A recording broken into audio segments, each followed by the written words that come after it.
এই দেখো গাইস, আমরা সবাই ঘুরতে যাচ্ছি। এটা হলো মালদা হলো লাল ব্রিজ।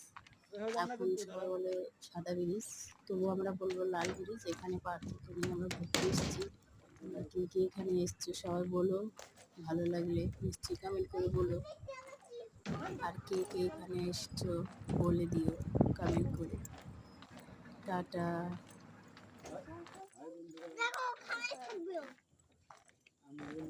কিরকম মজা লাগছে এবার তো?